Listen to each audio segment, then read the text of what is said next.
오늘이 12월 3일이네요. 벌써 12월로 접어들어서 날씨가 꽤 쌀쌀해졌고 오늘은 그 수능 시험 보는 날입니다. 제가 지금 녹화를 하는 시간은 오전 10시이기 때문에 아이들이 한창 수능 시험을 보고 있겠다 싶은 생각이 들고, 아마 여러분이 방송 들으실 때는 이제 시험 다 끝났겠죠. 그동안 이것이 우리의 주제, 기도의 주제 중에 하나였는데, 우리 다음 세대들 아이들이 이것이 또 세상을 향해서 나가는 문을 여는 한 번의 기회가 될 수 있기를 바랍니다. 이 코로나 상황이 또 심각해졌어요. 오늘 보니까 확진자가 540명 됐는데, 어제에 이어서 400명대로 좀 주춤해지는가 했더니 다시 증가하기 시작을 했습니다. 우리가 더 기도해야 되겠다 하는 그런 생각이 드네요. 우리는 계속해서 바이블 카리지에 집중합니다. 지난주 7과를 살펴봤는데, 지난주의 주제는 두 가지였어요. 하나는 언약궤, 하나는 성전 건축과 관련된 것이었는데, 언약궤는 하나님이 우리의 삶의 중심이라는 상징을 가지고 있어요. 그래서 하나님의 거룩함에 대한 경외함과 존중이 있어야 되겠다 하는 것을 언약궤가 나타내주고 있습니다. 성전 건축에 대한 열망을 다윗이 가지고 있었지만 하나님께서 허락하지 않으셨잖아요. 그러나 그 마음은 받았어요. 그렇죠? 그 하나님을 섬기고 싶다는 그 마음, 그것을 받으셨습니다. 그래서 오히려 성전보다도 훨씬 큰 축복을 다윗과 그 가문에 허락해 주셨고, 결국은 그런 것들이 예수 그리스도의 탄생으로 이어지겠다는 것을 지난주에 살펴봤습니다. 오늘은 제 8과를 보도록 하겠어요. 다윗의 범죄에 대한 것입니다. 오늘 우리의 중심 주제 하나가 다윗의 생애인데, 이제 본격적으로 진입을 하게 되는 것 같습니다. 다윗은 기본적으로 믿음과 약속에 대해서 신실한 성품을 가진 사람이었어요. 성품이 참 좋은 사람이죠. 정권이 바뀌면 일반적으로 새 왕조는 구왕조 시대의 사람들을 멸절하는 것이 당시의 관행이었습니다. 다윗은 그렇게 하지 않았어요. 왜냐하면 친구 요나단과의 약속이 있었기 때문에 그렇습니다. 그 후손들을 돌봐주겠다는 약속을 하지 않았습니까? 그래서 왕이 된 후에도 정치적인 보복을 하지 않았습니다. 그런 좋은 성품을 가진 왕이었는데, 그런 다윗도 그 후에 암몬과의 전쟁 때 실수를 하게 됩니다. 전장에 나가지 않고 예루살렘에 남아있다가 죄를 범하게 되죠. 우리는 오늘 이런 다윗의 두 가지 모습을 보게 될 텐데, 이것이 인간의 양면성입니다. 누구나 가지고 있는 선한 마음도 있지만은 본성적으로 죄를 범하는 인간이라는 것을 새삼스럽게 깨닫게 됩니다. 그러니까 누구나 하나님의 은혜가 없이는 살 수 없다 하는 것을 다윗의 양면성을 통해서 다시 한번 깨닫게 되는 거죠. 자, 1번 은혜를 기억하는 신실한 사람 다윗에 대해서 살펴보겠습니다. 우선 그 약속에 성실했다 하는 것인데, 이 다윗은 이제 나라가 든든히 섰어요. 백성들은 평화를 누리고 외적에 대한 위험도 사라졌습니다. 이때 다윗은 하나님 앞에서 해야 되는데 하지 않은 일은 없는가를 돌아보게 되는 거죠. 참 대단한 사람이에요. 그러다 보니까 요나단과 약속했던 그 사건을 기억하게 되는 것입니다. 20년 전에 다윗이 요나단의 보호를 받을 때, 요나단은 다윗이 왕이 된다는 것을 알고 있지 않았습니까? 그래서 그때 위험에 처해 있는 다윗을 보호해 주면서 그 자녀들을 다윗에게 부탁하면서 언약을 맺는 그런 장면이 있습니다.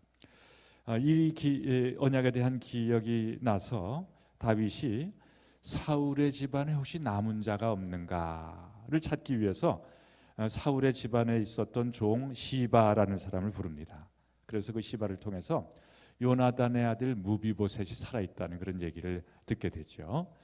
자, 이제 그 요나단의 아들이고 사울의 후손인데, 사울은 사실 다윗 자신을 죽이려고 했잖아요. 그러나 다윗은 그 자손에게 사랑을 베풉니다. 그런 성품을 가진 사람이었어요. 그것이 하나님의 마음에 맞았다, 그렇게 볼 수가 있는 것입니다. 사무엘상 20장 14절 17절에 보면은 그때 요나단이 다윗에게 했던 말이 기록이 되어 있어요. 너는 내가 사는 날 동안에 여호와의 인자하심을 내게 베풀어서 나를 죽지 않게 할 뿐 아니라 여호와께서 너 다윗의 대적들을 지면에서 다 끊어버리신 때에도 너는 내 인자함을 내 집에서 영원히 끊어버리지 말라 하고, 이에 요나단이 다윗의 집과 언약하기를 여호와께서는 다윗의 대적들을 치실지어다 하니라.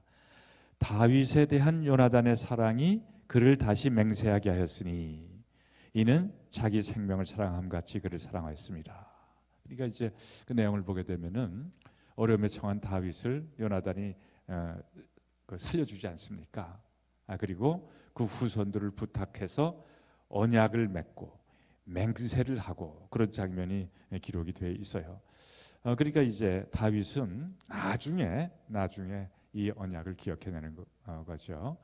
물론 그 언약은 다윗과 요나단 사이에 맺은 언약입니다만은 언약이라는 말 자체에 하나님이 개입되어 있다는 것을 우리가 알아요. 그래서 우리의 언약은 신앙적인 의미를 갖게 되는 것입니다. 그래서 사람들과의 언약을 잘 지켜야 되는 이유가 거기에 하나님이 관련되어 있기 때문이라는 거 우리는 인정할 수밖에 없는 것입니다. 두 번째, 다윗이 무비보셋에게 베푼 은혜에 대한 것입니다. 무비보셋이 찾아보니까 어디에 살고 있었는가 하면 로드발 암멜의 아들 마길의 집에서 살고 있었다. 그렇게 성경이 기록하고 있어요. 이 로드발이라는 데가 길르앗 지방에 있는 지명입니다. 로드발은 목초가 없다는 뜻이에요. 그만큼 불모지, 척박한 땅이라는 그런 의미가 되겠습니다. 이스라엘에서 위험을 당해서 도망치려는 사람들이 길르앗으로 많이 도망갔어요. 왜냐하면 길르앗은 요단강 동편에 있었기 때문에 일단 강 건너편이라는 그렇게 마음으로 먼 지역에 있었고 숨기에 좋은 지역이기 때문에 그렇습니다. 나중에 다윗도 압살롬의 반역 때 길르앗으로 피신한 적이 있어요. 거기가 피신하기에 좋은 지역이었기 때문에 그렇습니다. 다윗은 그 마길의 집에서 로드발에 있는 마길의 집에서 무비보셋을 찾았지요. 그래서 그 무비보셋을 예루살렘으로 데려옵니다. 안정을 시키고 아버지 요나단과 있었던 이야기를 하는 거죠. 그래서 아버지 요나단으로 인해서 은혜를 받게 될 것이다. 그렇게 안심을 시켜주는 것입니다. 할아버지 사울의 사유재산을 다 돌려줬어요. 그리고 왕궁에서 임금과 한 식탁에서 식사할 수 있는 권리도 줬습니다. 또 사울 가문의 종이었던 시바의 집 사람들을 무비보셋의 종으로 다 이렇게 주었어요. 그러니까 이 다윗이 무비보셋에게 베풀 수 있는 은혜들을 다 베풀어 준 것입니다.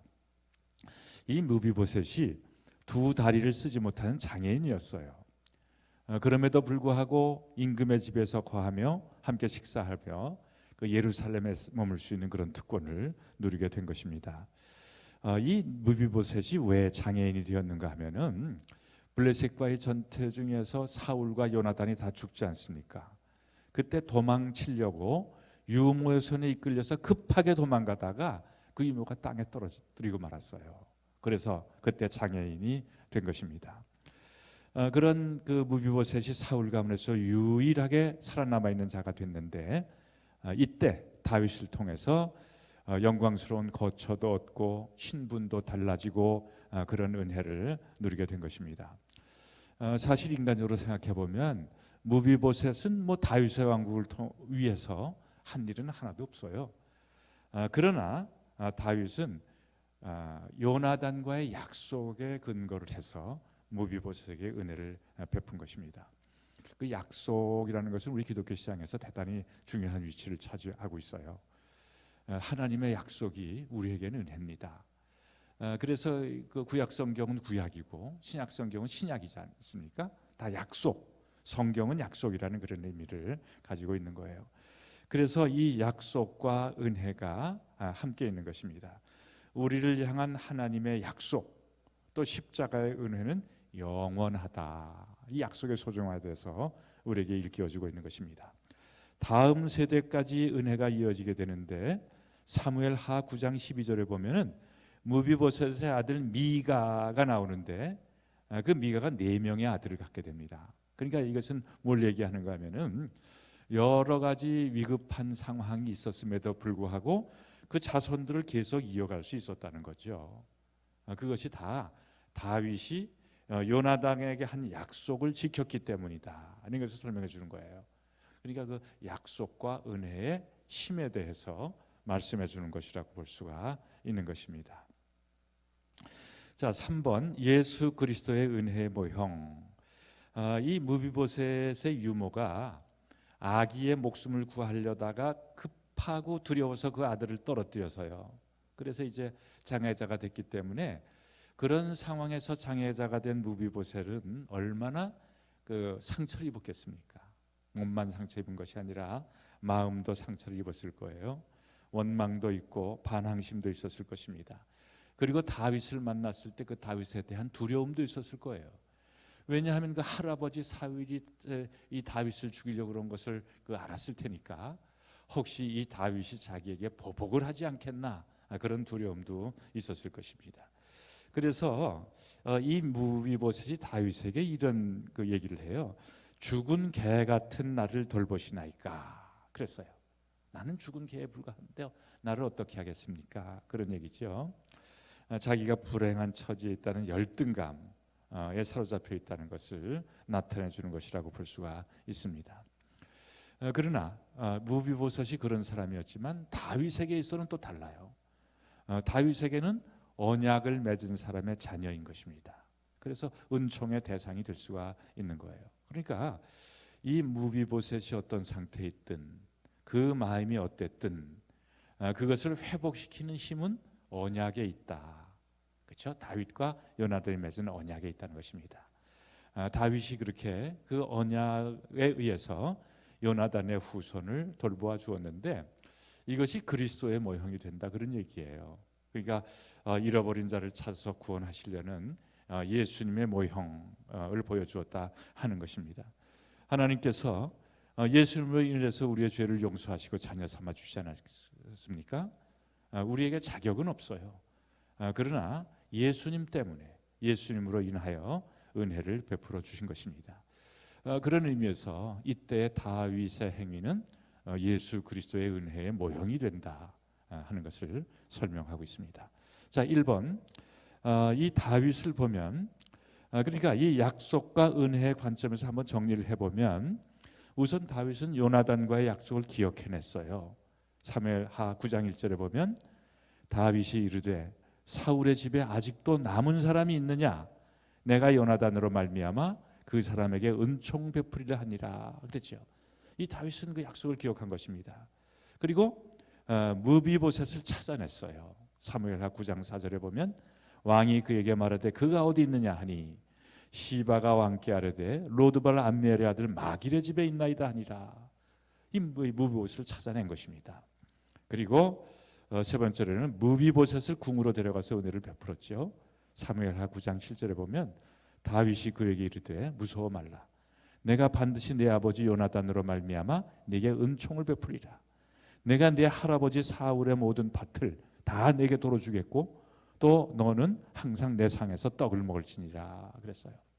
그러니까 이 다윗은 약속과 은혜의 관점에서 보면은 그것을 실천하는 사람이었다는 것을 본문을 통해서 알 수 있습니다.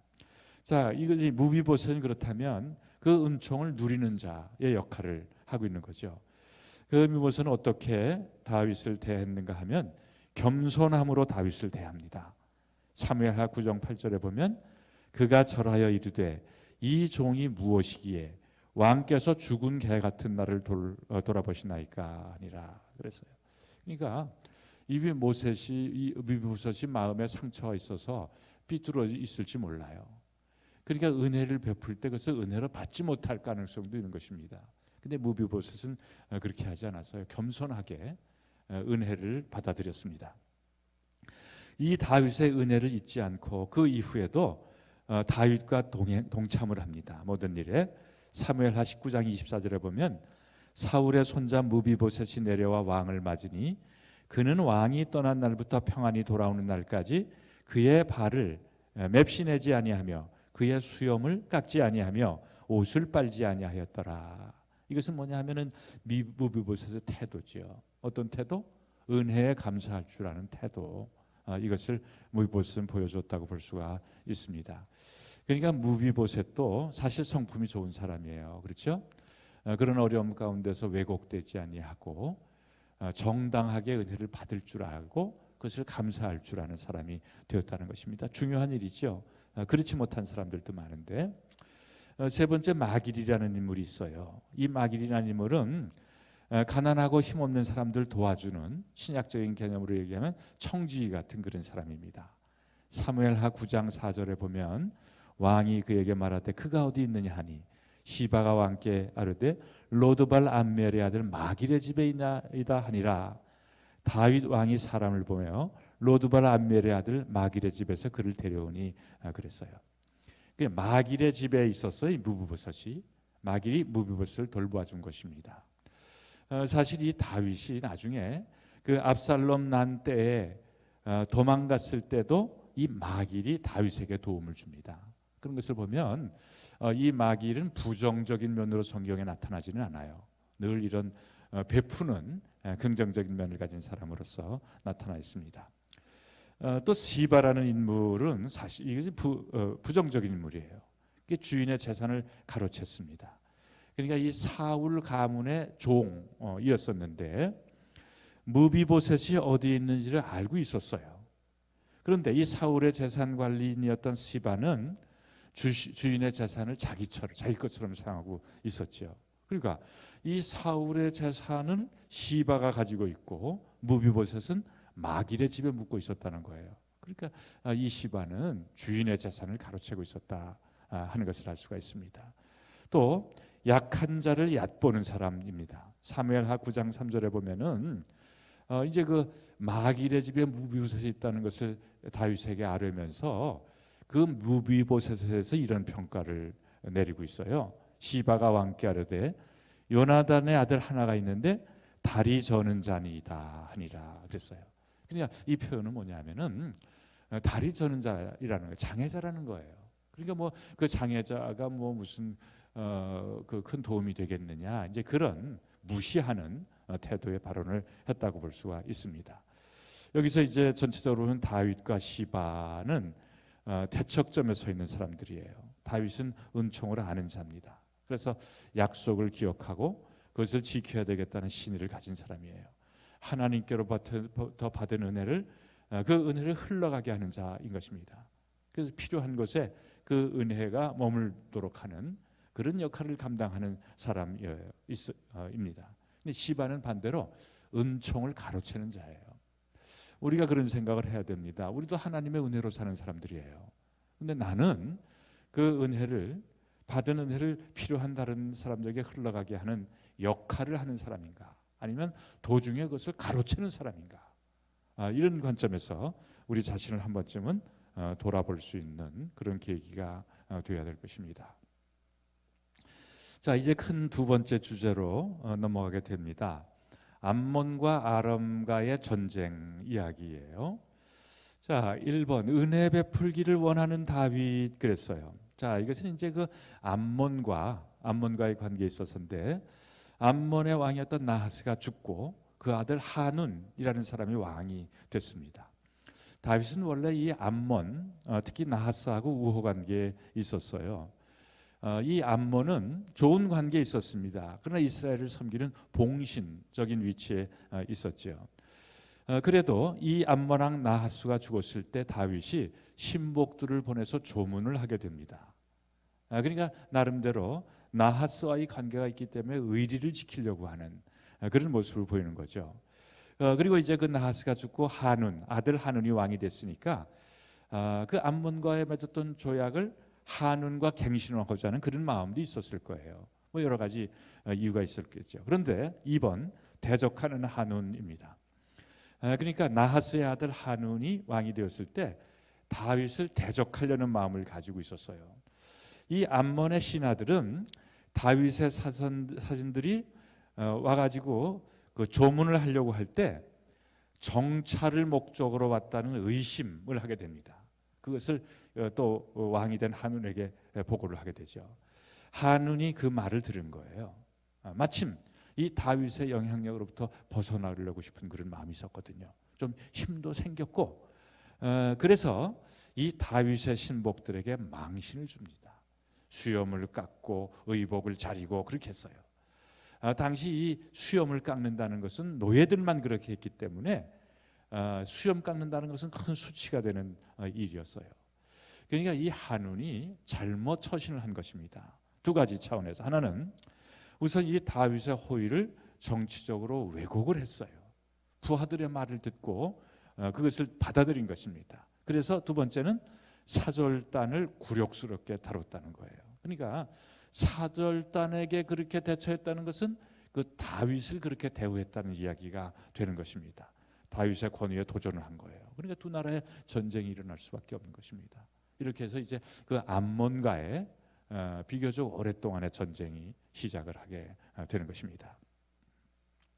거기 수치를 가리다라는 말이 있어요. 이 조문단이 치욕을 당합니다. 그것은 곧 다윗을 모욕한 것이기 때문에 전쟁으로 이어졌다고 말씀드리지 않았습니까? 그러나 그 전쟁에서, 당면한 전쟁에서는 다윗이 큰 승리를 가지게 되죠.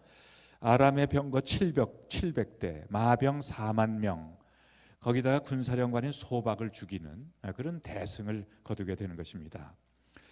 이 전쟁은 사람을 의지한 군대가 하나님을 의지한 군대에게 아무 힘도 쓰지 못하고 패한 전쟁으로 기록이 되게 됩니다. 그 의미를 이제 조금 이따가 말씀을 드리도록 하겠어요. 3번, 은혜를 베푸고자 하지만 받지 못하는 한운이라고 제목을 정했는데, 자, 1. 전쟁에 피할 수 없는 전쟁이 됐어요. 이 암몬 족속이 누군가 하면 아브라함의 조카 롯이 작은 딸과의 관계 속에서 태어난 그 후손들이 바로 그 암몬 족속입니다. 그리고 그 이웃에 있는 모압 족속은 그 롯이 큰 딸과의 관계에서 낳은 그런 후손들로 구성된 것이 모압 족속이에요. 사실 따지고 올라가 보면 이스라엘과 동족이라고 볼 수가 있죠. 아브라함과 롯이 친척 관계였으니까. 그래서 신명기에 보면은 하나님께서 명령하신 적이 있어요. 암몬이나 모압과는 전쟁을 하지 말라고 그런 적이 있습니다. 근데 이제 전쟁을 하게 됐어요. 이 암몬 왕 한우는 용병을 고용합니다. 시리아에서. 그러니까 다윗과의 전쟁을 준비해서 사실 자신들의 군대도 막강한 군대가 있었어요. 그런데도 승리하기 위해서 용병을 고용하게 되는 거죠. 그러니까 사실 그런 것들의 표현이 뭐냐 하면은 인간적인 힘으로 전쟁에 이겨보려는 그런 태도를 보이는 것이라고 볼 수 있어요. 반면에 다윗의 군사는 요압을 대장으로 해서 사실은 수적으로서는 뭐 열세였어요. 그런데 이제 그 승리에서 전쟁에서 승리를 거두게 되는데, 그 요압이 이제 그러니까 용병수를 사용합니다. 군대를 둘로 나눠서 양 측면을 공격을 하게 되는데, 왜냐하면 아직 고용한 시리아 용병들이 도착을 안 했어요. 그러니까 도착하기 전에, 합류하기 전에 그 중간을 끊어버리는 것입니다. 그리고 양쪽을 따로 공격을 하게 되는 거예요. 그러니까 요압은 용병 시리아를 공격하고 요압의 동생이었던 아비새라는 장군이 암몬을 공격하게 되는 것입니다. 그래서 이 전쟁에서 큰 승리를 거두게 되는 거죠. 그리고 이 전쟁이 중요한 것은 뭐냐 하면은 이 전쟁이 역시 그 하나님의 도우심으로 하나님의 이름으로 승리하게 되었다는 그런 하나님의 전쟁의 그런 그 본을 보여주기 때문에 그렇습니다. 사무엘하 10장 12절 이하의 말씀에 보면은 이르되 만일 아란 사람이 나보다 강하면 네가 나를 돕고 만일 암몬 자손이 너보다 강하면 내가 가서 너를 도우리라. 이게 이제 그 요압의 말이죠. 너는 담대하라. 우리가 우리 백성과 우리 하나님의 성읍들을 위하여 담대히 하자. 여호와께서 선히 여기시는 대로 행하시기를 원하노라. 그러니까 이 전쟁이 여호와께 달려 있다는 것을 고백한 요압의 고백인 것입니다. 그러니까 이 전쟁의 승리가 군사의 숫자에 달려 있다는 것이 아닌 거예요. 적군은 지금 숫자가 굉장히 많습니다. 그게 문제가 아니라 하나님께서 어떻게 생각하시느냐, 하나님께 달려 있다는 것을 말씀하는 것입니다. 이렇게 큰 승리를 거두는데 두 번째 대결에서 적군은 더 많은 군사들을 데리고 와요. 이번에는 다윗 자신이 전쟁에 참여해서 아주 막강한 승리를 거두게 되는 것입니다. 이렇게 그 암몬과의 전쟁 이야기가 사무엘하 10장에 기록되어 있는 것을 볼 수가 있어요. 근데 여기서 우리가 한 가지 주의해야 될 것은 뭐냐 하면 여기서 다윗이 승리를 여호와께 돌리지 않았다는 것에 우리가 주목할 필요가 있어요. 이 사무엘하 8장에서는 그 전쟁에 승리한 것은 다 하나님께 영광을 돌렸거든요. 근데 여기는 그 이야기가 빠져 있어요. 이상징후가 나타난 것입니다. 그래서 이제 그 이후에 다윗이 큰 어려움을 겪게 되는데 우리가 늘 생각해야 될 교훈은 바로 그거예요. 형통했을 때보다 더 위험한 때가 없다 하는 것입니다. 형통함으로 인간은 교만해지는 거예요. 그때가 가장 위험한 때라는 것을 말해주고 있는 것입니다. 바울은 그런 말씀을 했어요. 손줄로 생각하는 자는 넘어질까 조심하라. 마찬가지입니다. 그러니까 인간의 허점이 바로 거기 있는 것을 사단은 너무나 잘 아는 거예요. 그래서 이제 다윗이 이때로부터 이제 그 사단의 침투를 받게 되는 것입니다. 이번 하나님의 백성이기 때문에 이긴다는 것을 잊으면 안 되는 거죠. 그러니까 이 이스라엘과 암몬의 전쟁의 승패는 하나님께 달려 있는 거예요. 원래부터. 사실 이스라엘은 그것을 잘 알고 있었습니다. 그런데 문제는 그것에 너무 익숙해지는 거죠. 그래서 이기는 전쟁에 너무 익숙해지고 마는 거예요. 그러다 보니까 하나님께서 도와주셨기 때문에 이겼다는 것을 잊어버리게 되는 것입니다. 그래서 우리는 늘 생각을 해야 돼요. 우리가 이제 영적 전쟁을 일상 가운데서 영적 전쟁을 할 때도 마찬가지잖아요. 우리가 잘나고 우리가 능력 있어서 이기는 것이 아니잖아요. 우리의 지혜로 승리하는 것이 아닌 것입니다. 하나님께서 도와주시기 때문에 이기는 것이라는 것을 잊으면 안 돼요. 그래서 중요한 것은 늘 하나님과의 관계를 살피는 거, 이것이 중요하다는 것을 우리는 잊어서는 안 되는 것입니다. 우리의 일상 가운데 벌어지는 크고 작은 전쟁, 싸움은 그 배후에 영적 전쟁이 어떻게 되는지에 달려 있다는 것을 기억하는 것입니다. 그래서 하나님과의 관계가 우리의 삶에서 일어나는 모든 일에 있어서 성패를 좌우한다는 것을 생각을 해야 되고 영성 관리를 해야 되는 거예요. 자신의 영성 관리를 해야 되는 것입니다. 결국은 거기에서 승패가 좌우되는 것이다 하는 것을 잊어서는 안 될 것입니다. 자, 이제 그 세 번째 주제로 넘어가도록 하겠습니다. 다윗의 범죄입니다. 1번 태만과 유혹이라고 그랬어요. 이 다윗이 이제 그 태만해집니다. 전쟁에 자꾸 이기게 되고 나라가 안정을 찾게 되니까 부하들이 나가서 암몬과 전쟁하고 있을 때 어느 날 한가로이 궁에서 오침을 즐겼어요. 그러니까 이 전쟁터에는 요압을 보냈어요. 요압이 나가도 이길 수 있다는 그런 인간적인 자신감을 가지고 있는 것입니다. 이 예루살렘에서 옥상에 정원을 거닐다가 목욕을 하고 있던 한 여인을 보게 되죠. 그게 누군지는 알죠. 햇사람 우리아의 아내 밧세바인 것입니다. 그래서 사람을 보내서 그 여인을 데려오게 해서 동침을 했죠. 그 여인을 돌아갔는데 여인이 임신했다는 소식을 듣게 되는 거예요. 이런 잘못을 범하게 됐는데 도대체 어때서 이런 일이 일어나게 됐을까? 다윗이 변한 것입니다. 하나님을 향한 마음이 변한 거예요. 자기 자신도 스스로 통제할 수 없는 인간이 된 거예요.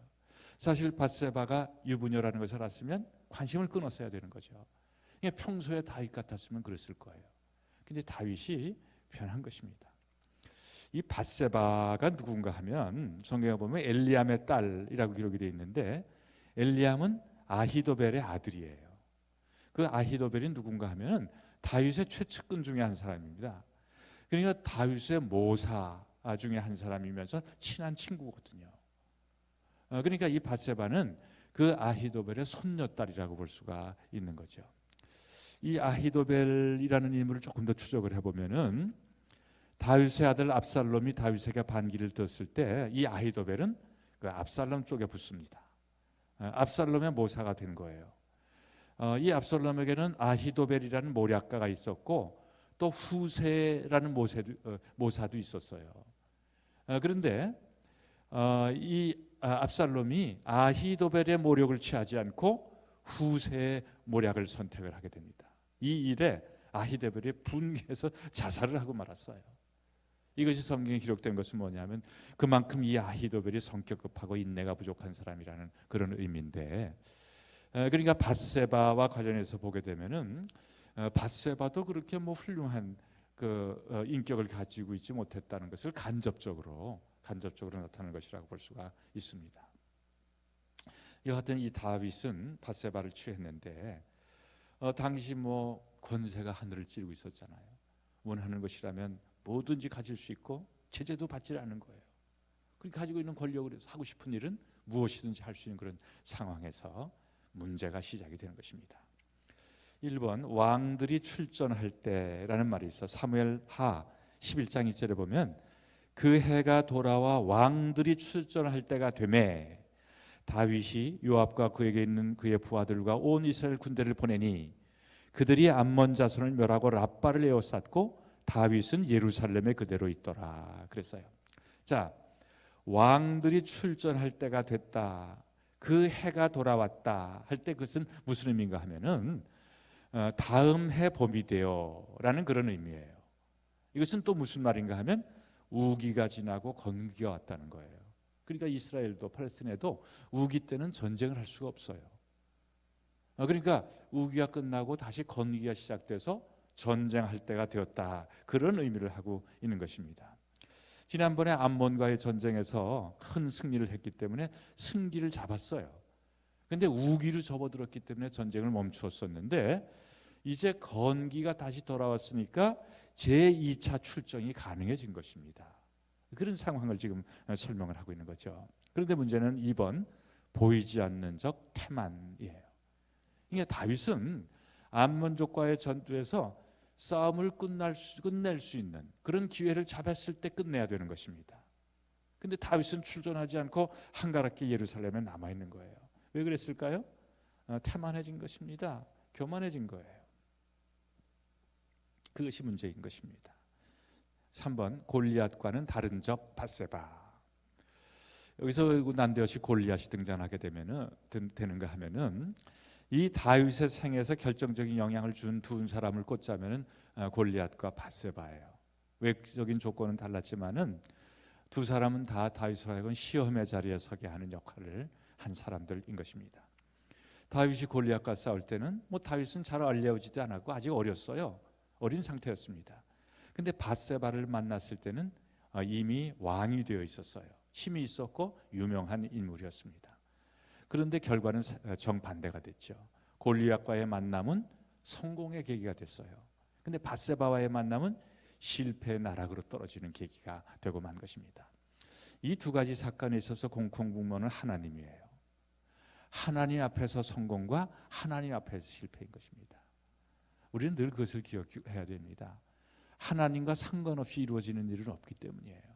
우리가 관련된 모든 일들은 하나님 앞에서의 성공이든지 하나님 앞에서 실패이든지 둘 중에 하나인 것입니다.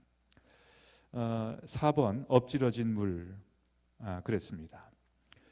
이 다윗이 젊은 시절에서는 주로 광야에서 보냈어요.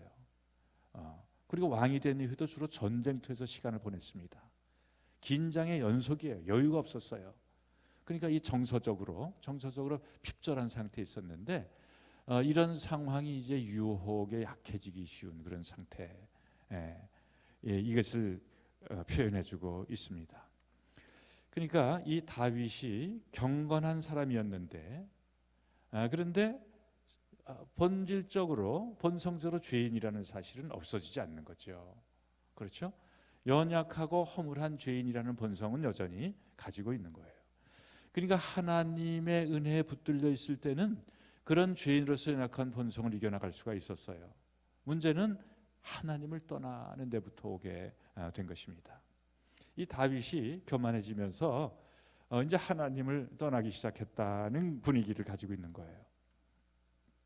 자, 이 밧세바에게도 문제가 있어요. 앞에도 말씀드렸지만은 성경을 보면은 그 밧세바 측에서도 다윗을 거부했다는 말은 없습니다. 만일 밧세바가 아니 이스라엘의 왕이 어떻게 이런 일을 나에게 할 수 있습니까? 내 남편은 지금 전쟁터에 나가 있습니다. 이렇게 얘기했으면 다윗을 멈출 수 있었을 거예요. 그러나 밧세바가 그렇게 하지 않았어요. 성경에 드러나 있지 않습니다만은 이 밧세바 역시 허영도 있고 욕심도 있었다는 것을 간과할 수가 없는 것입니다. 그래서 결국은 이런 다윗과 밧세바가 우리아를 죽음으로까지 몰고 간 것입니다. 이 골리앗과 같은 큰 대적이 있을 때는 긴장도 하고 믿음을 발동시킬 수 있어요. 그런데 오히려 작은 대적, 작은 유혹에 무너질 때가 많은 것입니다. 결과적으로 골리앗보다 밧세바가 더 심각한 대적이다는 것을 알 수가 있습니다. 우리도 이것이 교훈이 되어야 될 것입니다. 오히려 작은 대적에게 패할 수 있다는 것, 이것을 우리는 잊지 말아야 될 것입니다. 자, 두 번째, 범죄의 연속성. 이 다윗은 이제 자신의 범죄를 감추려는 일들을 하잖아요. 그래서 종국에는 그 밧세바, 우리아의 남편, 밧세바의 남편 우리아를 전쟁터에 나가서 죽게 하죠. 이 우리아가 누군가 하면은 다윗의 군장 중에 한 사람입니다. 그러니까 소위 다윗의 용사라고 부르는 사람은 29인의 용사가 있어요. 29사람인데 그 중에 한 사람이 이 우리아인 것입니다. 이 다윗은 그의 아내를 취한 거예요. 이 다윗이 왜 이렇게 됐는가? 늘 하나님께 여쭙고 하나님과 동행하던 그런 다윗이었는데 지금은 자신의 죄를 은폐하기 위해서 충성스러운 자기 부하를 죽이려고 하는 사람이 된 거예요. 이런 일이 일어나게 된 것입니다. 왜 그랬을까요? 1차적으로 하나님의 말씀을 잊어버린 거예요. 아까도 말씀드렸던 신명기 2장에 보면은 모압과 암몬을 건드리지 말라고 하나님의 명령이 있어요. 출애굽기 20장에 보면은 간음하지 말라, 살인하지 말라, 네 이웃에게도 탐내지 말라는 그 10경의 말씀들이 기록이 되어 있는데 다윗은 그 말씀을 잊어버린 거죠. 혹은 도외시한 것입니다. 이게 말씀을 잊어버리면 결국 하나님을 잊어버리게 되는 거죠. 여러분, 우리가 그것을 기억해야 됩니다. 우리가 하나님을 잊어버리지 않는 방법은 뭐예요? 반대로 그건 말씀을 가까이 하는 거죠. 우리는 다윗에서 그런 교훈을 배우게 되는 것입니다. 1번, 범죄의 희생물이 된 하나님의 사람 우리야 그랬어요. 자, 이 다윗이 이제 자신의 죄를 은폐하기 위해서 이제 우리아를 전쟁터에서 부릅니다. 그렇죠? 그리고 그 아내에게 가서 쉬라는 제안을 해요. 그러나 우리아는 단호하게 그것을 거절합니다. 이것이 바로 우리아의 충성됨이에요. 그것을 사무엘하 11장 11절에 기록을 했는데 이 다윗이 우리아를 전쟁터에서 불러가지고 집으로 가서 아내에 가서 쉬라고 할 때 우리아가 다윗에게 한 말입니다. 사무엘하 11장 11절에 보면 우리아가 다윗에게 아르되 언약궤와 이스라엘과 유다가 야영 중에 있고 내 주 요압과 내 왕의 부하들이 바깥 들에 진치고 있거늘 내가 어찌 내 집으로 가서 먹고 마시고 내 처와 같이 자리이까? 내가 이 일을 행하지 아니하기로 왕의 살아계심과 왕의 혼의 살아계심을 두어 맹세하나이다 하니라 그랬어요. 이 우리야 참 대단한 사람이에요. 그렇죠? 그 마음에 그 충성과 또 하나님 나라를 향해서 열려 있다는 것을 보여주고 있습니다. 목숨 걸고 자신의 전쟁을 수하고 있는 충성된 종인 거예요. 이것은 이제 그 해족속인데 우리아는 해족속이에요. 이방 족속이된도 하나님의 자녀이고 신실한 하나님의 백성이라는 것을 증거해주고 있는 것입니다. 그런데도 불구하고 2번, 죄를 덮기 위한 인간적인 방법, 전투를 빙자한 우리아의 죽음이라고 그러지 않았습니까? 그러니까 이 다윗이 범죄한 후에 제일 먼저 한 행위가 뭐냐면 자기 죄를 감추려고 하는 거죠. 이것이 죄인인 인간의 속성이에요. 인간은 다 먼저 취하는 행동이 바로 그겁니다. 자신의 죄를 감추려 하는 거예요. 그래서 우리아를 최전방에서 불러서 전쟁이 어떻게 돌아간지 묻고 집에 가서 쉬게 하는 것입니다. 그러나 우리아는 집에 가지 않잖아요. 경호원들과 함께 밖에서 밤을 지새웁니다. 그랬더니 이번에는 다윗은 술을 먹여가지고 취하게 해서 집으로 보내려고 그래도 이 우리아는 가지 않는 거예요. 그러니까 일이 점점 꼬여가는 것입니다. 쉽게 풀려고 했는데 풀리지가 않는 거예요. 이 죄라는 것의 속성이 뭐냐 하면은 점점 복잡하게 얽히는 것입니다. 덮으려고 하면 덮을수록 더 복잡하게 퍼져가는 것이 이 죄의 속성인 것입니다. 이 우리아가 집에 들어가지 않으니까 다윗은 요압에게 우리아를 죽일 수 있는 방법을 세밀하게 지시하지 않습니까? 그러니까 이제 가장 치열하고 막강한 대적이 있는 전쟁터에 이 우리아를 보내는 거예요. 그리고 우리아를 그 전쟁터 한복판에 적궁사에 내버려두고 후퇴해 버리는 것입니다. 요압에게 그런 명령을 내리는 거죠. 아주 비겁한 짓을 행하게 되는 것입니다. 그래서 결국은 이 우리아가 다른 사람들과 함께 죽음을 맞게 되는 거죠. 3번 하나님 보시기에 악하였다 그런 말씀이 있어요. 하나님 보시기에 악했어요. 이 다윗은 우리아가 죽으니까 모든 문제가 다 해결됐다고 그런 생각을 했겠죠. 근데 문제는 하나님이에요. 하나님이 다 보고 계셨다는 것입니다. 그리고 하나님 보시기에 악했다. 성경이 그렇게 기록을 하는 거예요. 많은 일을 하는 것보다 더 중요한 것은 뭐냐 하면 자신을 지키는 것입니다. 이 죄라는 것은 별거 아닌 것으로 시작해서 인생 전체를 망치는 것이 죄예요. 그래서 신약 성경에 보면 예수님께서 그 죄는 누룩과 같다 그런 말씀을 하시지 않았습니까? 이 요셉 같은 경우에는 창세기에 나오는 요셉은 아예 도망쳤어요. 도망쳐서 유혹을 받는 기회로부터 피하는 것입니다. 사실은 이것이 지혜예요. 누구나 다 죄인인 인간이기 때문에 유혹에 약할 수밖에 없는 거예요. 그래서 가급적이면은 유혹을 피하는 자리, 유혹을 받을 수 없는 그런 자리, 이런 자리에 있는 것이 지혜일 수 있는 것입니다. 다윗은 그렇게 하지는 못했어요. 그래서 결국은 우리아를 죽게 했는데 이 우리아가 죽었다는 보고를 받은 후에 뭐라고 얘기를 하는가 하면은 전쟁을 하다 보면 죽을 수도 있다 그런 얘기를 해요. 자, 이렇게 다윗이 이 뻔뻔해지고 양심이 마비되고 그런 사람이 되고 말았어요. 그리고 그 후에는 오갈 데 없는 전쟁 미망인 밧세바를 후궁이 되도록 해서 돌봐주는 아주 선한 인군처럼 그렇게 나서게 되는 것입니다. 이 다윗 같은 사람이 어떻게 그렇게 할 수 있을까? 이것을 생각하는데 그것은 뭐 다윗이 그 정도라면 누구나 그렇게 할 수 있다는 것을 보여주는 거죠.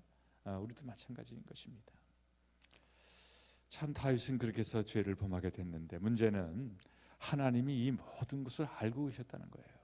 다윗의 범죄, 간음, 거짓말, 살인, 배신, 권력 남용, 자기 중심적인 사고 이런 것들이에요. 하나님은 다 알고 계셨다는 것입니다. 다윗은 자기의 생각과 계획에 집중했어요. 그것이 문제입니다.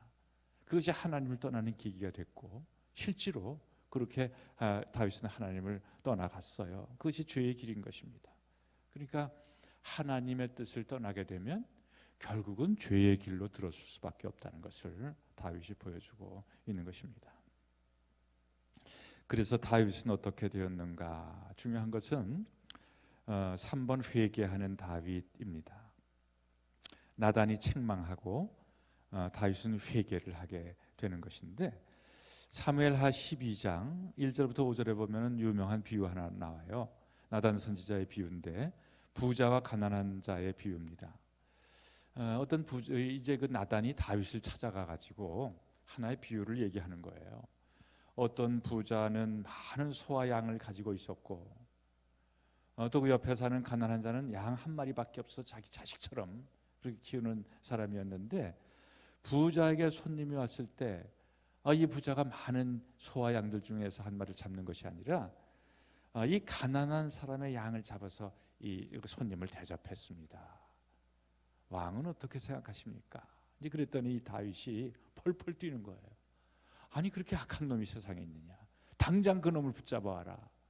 다윗이 그렇게 분노를 했어요. 그때 나단이 다윗에게 그렇게 말했으며 당신이 바로 그 사람입니다. 당신이 바로 그 사람. 그러니까 이 참 나단도 대단한 사람이에요. 그렇죠? 이 다윗의 권세가 얼마나 지금 하늘을 찌르고 있는데 그 면전에서 당신이 바로 죄인이라고 그렇게 얘기하지 않습니까? 그 유명한 얘기의 나단의 얘기가 사무엘하 12장 7절 이하에 기록이 되어 있어요. 나단이 다윗에게 이르되 당신이 그 사람이라. 이스라엘의 하나님 여호와께서 이와 같이 이르시기를 내가 너를 이스라엘 왕으로 기름 붓기 위하여 너를 사울의 손에서 구원하고 내 주인의 집을 내게 주고 내 주인의 아내들을 내 품에 두고 이스라엘과 유다의 족속을 내게 맡겼느니라. 만일 그것이 부족하였을 것 같으면 내가 내게 이것저것을 더 주었으리라. 그런데 어찌하여 내가 여호와의 말씀을 업신여기고 나 보기에 악을 행하였느냐. 내가 칼로 햇사람 우리아를 치되 암몬 자손의 칼로 죽이고 그의 아내를 빼앗아 내 아내로 삼았도다. 그러니 하나님의 분노를 이 나단 선지자가 그대로 전달을 했죠. 이 다윗이 이런 태도를 보게 되면 사람은 참 자기를 몰라요. 특히 자기 죄를 모릅니다. 다른 사람이 죄 짓는 것은 어떻게 그렇게 잘하는지, 근데 자기가 죄를 짓는 것에 대해서 이렇게 모르는 거예요. 다윗이 그렇다면 누구나 다 그럴 수 있는 것입니다. 예수님께서도 종의 비유를 통해서 말씀하셨어요. 어떤 종이 있어서 많은 빚을 주었는데 주인이 그 많은 빚을 탕감해 주었다. 근데 그 탕감받은 종이 가다가 자기에게 빚진 사람을 만나서 조금 빚졌는데 그것 때문에 그 사람을 옥에 가두어 두었다는 거예요. 그랬더니 그 주인이 그 얘기를 듣고 대노했다는 그런 비유의 말씀을 예수님께서 하셨는데, 그것도 마찬가지예요. 사람은 자기 죄를 모릅니다. 우리는 늘 기억을 해야 돼요. 그래서 내가 내 자신의 죄를 모를 수 있다는 거 늘 생각하고 있어야 됩니다. 그리고 혹시 오늘 내가 잘못한 것은 없는가? 오늘 내가 하나님 앞에서 죄를 범한 것은 없는가? 이렇게 자신을 돌아볼 수 있는 기회를 가져야 되는 것입니다. 이 다윗도 자기 죄를 몰랐기 때문에 하나님께서 나단 선지자를 보내서 그렇게 다윗을 책망하신 거예요. 다윗의 악행에 대해서 나단 선지자가 아주 매섭게 꾸짖었습니다. 그리고 그때는 하나님의 권위로 그렇게 한 거죠. 이 나단의 직언이 다윗의 영성을 일깨웁니다. 그래서 다윗은 오래간만에 혼자 골방에 들어갔어요. 하나님을 대면하고 그리고 이제 회개를 하는 거죠. 자기가 저지른 악행에 대해서 통렬한 회개가 일어나게 됩니다. 이제 우리가 조금 이따 그 회개하는 다윗의 모습을 살펴볼 텐데, 이렇게 다윗이 회개할 때 하나님께서 그를 용서해 주셨어요. 다윗 시편 51편에 보면 이것을 다윗의 회개 시편이라고 부릅니다. 그 시편의 표제에는 이렇게 기록이 되어 있어요. 시편 51편 다윗의 시, 인도자를 따라 부르는 노래. 다윗이 밧세바와 동침한 후 선지자 나단이 그에게 왔을 때, 그때 이 시편 51편을 지었다는 거예요. 거기 보면 다윗의 회개가 나타나 있는데, 그러니까 이제 범죄하는 행위보다도 죄를 지을 수밖에 없는 연약한 존재라는 것을 하나님께 고백합니다. 그러니까 이것은 존재론적인 죄인이라는 것에 대한 고백이에요. 그러니까 지금 물론 잘못을 했어요. 그런데 이 단 한 번의 잘못뿐만 아니라 아주 근본적인 죄인으로서의 군원을 찾아가서 자기가 죄인이라는 것을 하나님께 고백을 하게 되는 것입니다.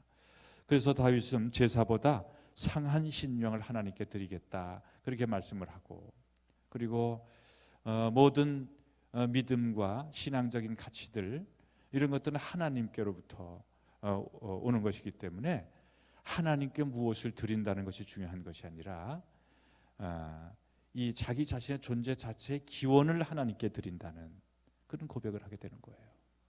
그것이 이제 시편 51편인데 우리가 다 읽지 않고 몇 구절만 읽어보도록 하겠어요. 시편 51편 4절과 5절 말씀을 보면, 내가 주께만 범죄하여 주의 목전에 악을 행하사오니 주께서 말씀하실 때 의로우시다 하고 주께서 심판하실 때 순전하시다 하리이다. 내가 죄악 중에 출생하였으며 어머니가 죄 중에서 나를 잉태하였나이다. 그러니까 이 다윗은 지금 그 죄에 대한 행위도 고백하지만 근본적으로 자기가 죄인이라는 것에 대해서 인정을 하고 하나님께 고백하는 것입니다. 16절 17절을 보면, 주께서는 제사를 기뻐하지 아니하시니 그렇지 아니하면 내가 드렸을 것이라. 주는 번제를 기뻐하지 아니하시나이다. 하나님께서 구하시는 제사는 상한 심령이라. 하나님이여 상하고 통회하는 마음을 주께서 멸시하지 아니하시리이다 그랬어요. 그러니까 이제 겉으로 이렇게 드러나 보이는 제사를 하나님께서 좋아하시기보다 상한 심령을 드리는 것을 좋아하신다. 이것을 지금 말씀을 하고 있는 거죠. 여러분, 우리가 시대때로 시편 51편을 읽고 묵상할 필요가 있어요. 죄의 근원까지 내려가서 그것을 고백하고 하나님께 용서를 구하는 그런 다윗의 태도를 본받을 필요가 있는 것입니다. 이 시편 51편은 이렇게 죄에 대한 고백인데 그것이 다윗이 하나님의 마음에 맞는 사람이라는 것을 역설적으로 나타내주고 있습니다. 그러니까 하나님께서 다윗을 좋아하셨던 이유가 뭐냐 하면은 다윗이 의인이어서가 아니라 죄인이면서 하나님 앞에 회개할 줄 아는 사람이었다는 거, 이것이 하나님께서 다윗을 마음에 들어 하시는 이유였다는 것을 말씀하고 있는 것이고, 시편 51편에 그것이 나타나 있는 것입니다. 다윗이 이렇게 죄를 고백한 후에 용서를 받아요. 그렇죠? 그래서 사무엘하 12장 13절에 보면은 다윗이 나단에게 이르되 내가 여호와께 죄를 범하였노라 하매 나단이 다윗에게 말하라. 여호와께서도 당신의 죄를 사하셨나니 당신이 죽지 아니하려니와. 그렇죠. 그러니까 이제 그렇게 다윗이 회개했기 때문에 하나님께서 용서하셨다는 것을 나단을 통해서 말씀하시는 거예요. 당신의 죄를 사하셨나니 당신이 죽지 아니하려니와 그랬어요. 죄를 고백하는 용서를 받는 거예요. 시편 32편은 그 죄가 용서되었을 때 오는 기쁨을 기록한 것이 시편 32편입니다. 그러니까 우리가 시편 51편도 읽어야 하지만 시편 32편도 읽어야 되죠. 그 1절부터 몇 절만 보면 허물의 사함을 받고 자신의 죄가 가려진 자는 복이 있도다. 마음에 간사함이 없고 여호와께 정죄를 당하지 아니한 자는 복이 있도다. 내가 입을 열지 아니할 때 종일 신음함으로 내 뼈가 새하였도다. 주의 손이 주야로 나를 누르시오니 내 진액이 빠져서 여름 가뭄의 마름같이 되었나이다. 내가 이르기를 내 허물을 여호와께 자복하리라 하고 주께 내 죄를 아뢰고 내 죄악을 숨기지 아니하였더니 곧 주께서 내 죄악을 사하셨나이다 그랬어요. 내 죄악을 숨기지 아니하였더니 곧 주께서 내 죄악을 사하셨나이다. 이것은 이제 죄의 사함을 받은 다윗 자신의 기쁨을 이렇게 표현하는 것이라고 볼 수가 있습니다. 이 그 회개 사건 후에 다윗은 다시 이제 믿음을 회복하게 되는 거죠. 그렇죠. 죽을 죄를 범했지만 은혜로 용서를 받고 회복의 길로 들어섰는데 이것이 바로 은혜의 기적인 것입니다. 그래서 여러분, 우리는 늘 시편 51편과 시편 32편을 묵상해야 됩니다. 그래야 우리가 다윗과 같은 걸 결정적인 그런 죄에 빠지지 않을 수 있게 되는 것입니다. 자, 2번, 죄는 받아도 더러움은 계속 씻어내야 된다. 자, 이렇게 해서 용서받았는데 다윗이 그럼 그렇게 용서받은 것으로 끝났는가? 그렇지 않습니다. 그 죄에 대한 하나님의 징계가 있는 거예요. 사무엘사 12장 10절에 보면 이제 내가 나를 업신여기고 햇사람 우리아의 아내를 빼앗아 내 아내로 삼았은즉 칼이 내 집에서 영원히 떠나지 아니하리라 하셨고, 무서운 말씀이에요. 그 다윗이 지은 죄는 용서하겠지만은 칼이 내 집에서 영원히 떠나지 아니하리라 그랬어요. 그러니까 내가 이웃의 아내에게 수치스러운 일을 행하였으니 너도 모든 사람들이 보는 앞에서 수치를 당하리라 그렇게 말씀하셨어요. 그래서 하나님의 징계가 내려지게 되는 것입니다. 다시 말씀드리지만 다윗이 고백한 죄를 용서하였지만은 그 죄에 대한 징계가 내려지게 되는 거예요. 대표적으로 세 가지가 있습니다. 하나는 다윗이 낳은 아이가 죽고 말아요. 그러니까 이 밧세바를 통해서 그때 간음했을 때 낳은 아들은 난 지 7일 만에 죽게 됩니다. 그런 벌을 내게 된 거예요. 또 맏아들 암논이 간음을 하게 됩니다.